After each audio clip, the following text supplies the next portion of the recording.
दोस्तों, अगर हम डिजिटल पेमेंट सर्विसेज की बात करें तो उसमें पेटीएम, फोन पे, फ्रीचार्ज, गूगल पे ये सारी कंपनीज बहुत पहले से ही थी। पर फिर भी भारत पे जो 2018 में स्टार्ट हुआ था, काफी जल्दी उसने मार्केट कैप्चर कर ली और खाली 3 साल के अंदर $3 बिलियन की वैल्यूएशन अचीव कर ली। आज भारत पे को 7.5 मिलियन से भी ज्यादा मर्चेंट्स यूज कर रहे हैं ताकि वो अपने कस्टमर्स से पेमेंट एक्सेप्ट कर सके। और भारत पे का कहना है कि हर महीने 110 मिलियन से भी ज्यादा ट्रांजैक्शंस उनके प्लेटफॉर्म के थ्रू होती हैं। और मैं आपको एक और बात बता दूं कि जुलाई 2021 में भारत में पहला फिनटेक स्टार्टअप बना है जिसे आरबीआई की तरफ से स्मॉल फाइनेंस बैंक का लाइसेंस मिल चुका है। तो आज की वीडियो में हम जानेंगे कि भारत पे के फाउंडर अशनीर ग्रोवर की कौन सी स्ट्रैटेजीज की वजह से भारत पे इतने कम टाइम में इंडिया की एक टॉप फिनटेक कंपनी बन गई।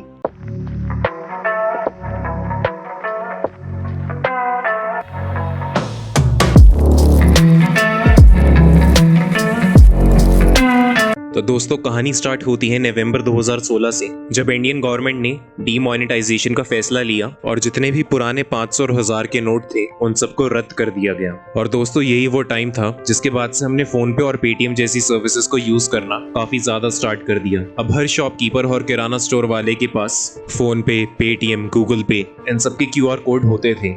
पर दोस्तों, उस समय इन सभी कंपनीज के साथ एक बहुत ज्यादा बड़ी प्रॉब्लम थी कि इन सबका बहुत ज्यादा क्लोज इकोसिस्टम था। यानी अगर आप पेटीएम यूज कर रहे हैं तो आपको पेटीएम का ही क्यूआर कोड स्कैन करना पड़ेगा। अगर आप फोन पे कर रहे हैं तो आपको फोन पे का ही क्यूआर कोड स्कैन करना पड़ेगा। तो ऐसे में बहुत ज्यादा क्लोज इकोसिस्टम था जिससे दुकानदारों और कस्टमर्स दोनों को ही बहुत ज्यादा प्रॉब्लम होती थी। और इस प्रॉब्लम को सॉल्व करने के लिए शाश्वत नकरानी, जो कि एक आईआईटी दिल्ली के स्टूडेंट है, उन्होंने एक ऐसा क्यूआर कोड बनाया जिसको आपको एक ही बारी में स्कैन करना पड़े और फिर चाहे आप पेटीएम यूज कर रहे हैं, फोन पे यूज कर रहे हैं या गूगल पे यूज कर रहे हैं, आप एक ही क्यूआर कोड को स्कैन कर दुकानदार को पेमेंट कर सकें।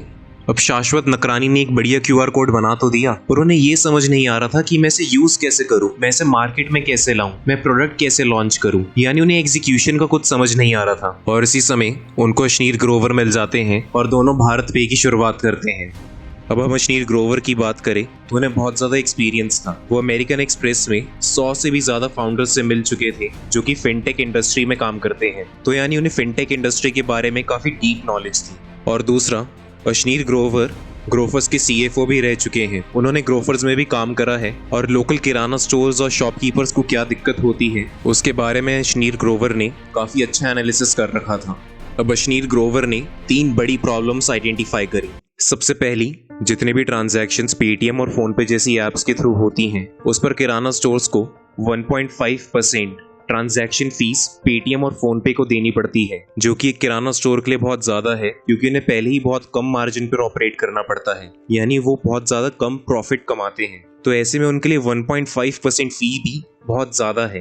अब दूसरी प्रॉब्लम थी कि मर्चेंट्स को या आपके किराना स्टोर्स वालों को पेटीएम और फोन पे के थ्रू अपनी पेमेंट कलेक्ट करने के लिए कम से कम 2 दिन का इंतजार करना पड़ता था। यानी 2 दिन के बाद उनके बैंक अकाउंट में पैसे आते थे।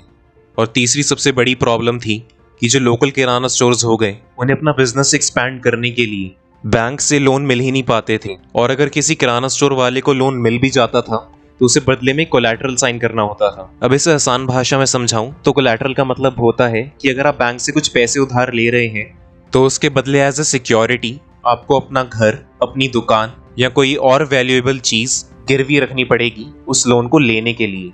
तो जब फाइनली अशनीर ग्रोवर ने भारत पे की शुरुआत करी, उन्होंने डिसाइड करा कि वो कोई ट्रांजैक्शन फी चार्ज नहीं करेंगे। दुकानदार चाहे जितनी मर्जी ट्रांजैक्शंस करे, उसके अकाउंट में चाहे जितने मर्जी पैसे आए, वो 1 भी रुपया चार्ज नहीं करेंगे। और दूसरा, भारत पे ने ये भी डिसाइड करा कि वो एक ही दिन के अंदर उसी समय जितने भी पैसे एक दुकानदार के बनते होंगे उसी समय उसके बैंक अकाउंट में ट्रांसफर कर दिए जाएंगे। उनको 2 या 3 दिन का इंतजार नहीं करना होगा।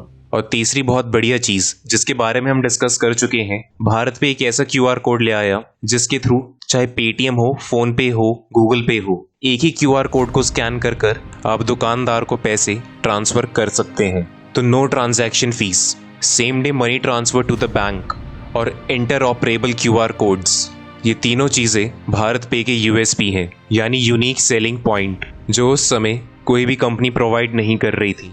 और इन्हीं तीनों पॉइंट्स की वजह से भारत पे के यूजर्स एकदम से बढ़े और भारत पे ने एक अच्छी खासी मार्केट कैप्चर कर ली।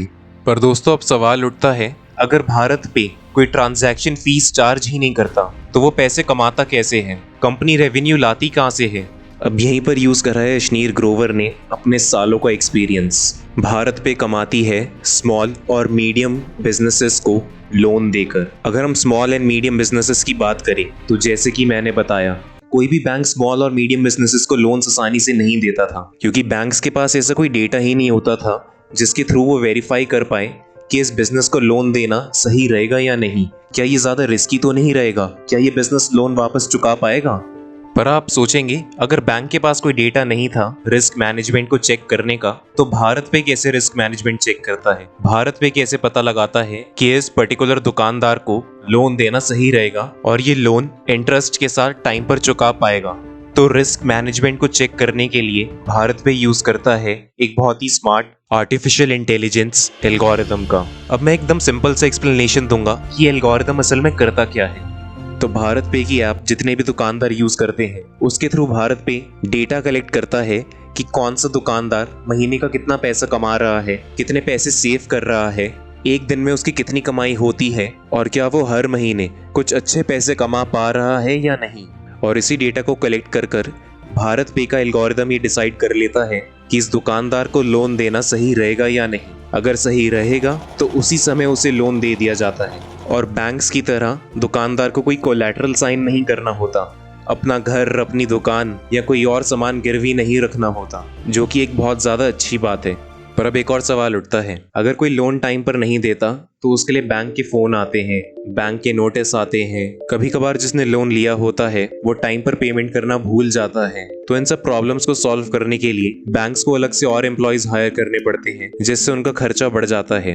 पर भारत पे इन सभी प्रॉब्लम्स को टेक्नोलॉजी की मदद से सॉल्व कर देता है। तो होता क्या है कि जिस दुकानदार ने भारत पे से लोन लिया है, जब भी कोई कस्टमर उससे सामान खरीदता है और भारत पे के यूपीआई के थ्रू उस दुकानदार को पेमेंट करता है, तो जो पेमेंट कस्टमर कर रहा है भारत पे उसमें से छोटा सा अमाउंट लोन का काट लेता है। और ऐसा भारत पे हर रोज करता है। तो ऐसे में जिस दुकानदार ने भारत पे से लोन लिया है उसको किस डेट को इंटरेस्ट भरना है उसकी टेंशन लेने की कोई जरूरत ही नहीं है, क्योंकि भारत पे जितना दुकानदार हर रोज कमा रहा है उसमें से एक बहुत ही छोटा सा अमाउंट हर रोज डिडक्ट कर लेता है।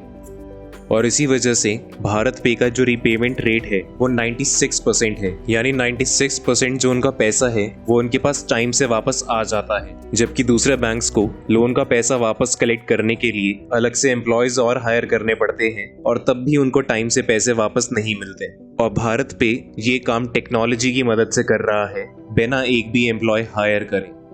और इसी वजह से भारत पे का जो रीपेमेंट रेट है वो 96% है, यानी 96% जो उनका पैसा है वो उनके पास टाइम से वापस आ जाता है। जबकि दूसरे बैंक्स को लोन का पैसा वापस कलेक्ट करने के लिए अलग से एम्प्लॉयज और हायर करने पड़ते हैं और तब भी उनको टाइम से पैसे वापस नहीं मिलते। और भारत पे ये काम टेक्नोलॉजी की मदद से कर रहा है बिना एक भी एम्प्लॉय हायर करे। इसके अलावा भारत पे ने अपनी एक और ऐप लॉन्च करी है 12% क्लब, जिसमें भारत पे P2P लैंडिंग सर्विस प्रोवाइड करता है। P2P मतलब पीयर टू पीयर। अब पीयर टू पीयर लैंडिंग में क्या होता है कि कोई बैंक लोन नहीं देता, बल्कि एक आम इंसान एक दूसरे आम इंसान को लोन दे रहा होता है। आप 12% क्लब ऐप को इंस्टॉल कर सकते हैं और उसमें आप अपना पैसा जमा करवा सकते हैं और आपके पैसे को भारत पे जिसको जरूरत होगी उसको लोन प्रोवाइड करता है और जिसके ऊपर ऑब्वियसली भारत पे इंटरेस्ट चार्ज करता है। और जितना इंटरेस्ट आता है भारत पे उसमें से अपनी कुछ कमीशन काट कर जो पैसे आपने डिपॉजिट करे थे और जितना इंटरेस्ट आपने कमाया है वो दोनों आपको टाइम से वापस दे देता है। इसके अलावा भारत पे ने एक और सर्विस लॉन्च करी है जिसके थ्रू आप गोल्ड में डिजिटली इन्वेस्ट कर सकते हैं। अगर आप इन सब चीजों के बारे में और जानना चाहते हैं तो नीचे कमेंट सेक्शन में जरूर बताइए, मैं उसके ऊपर जरूर एक वीडियो बनाऊंगा। तो दोस्तों, अगर आपको ये वीडियो पसंद आई प्लीज इस चैनल को सब्सक्राइब करें, वीडियो को लाइक एंड शेयर करें। Thank you for watching this video. I will surely see you in the next one.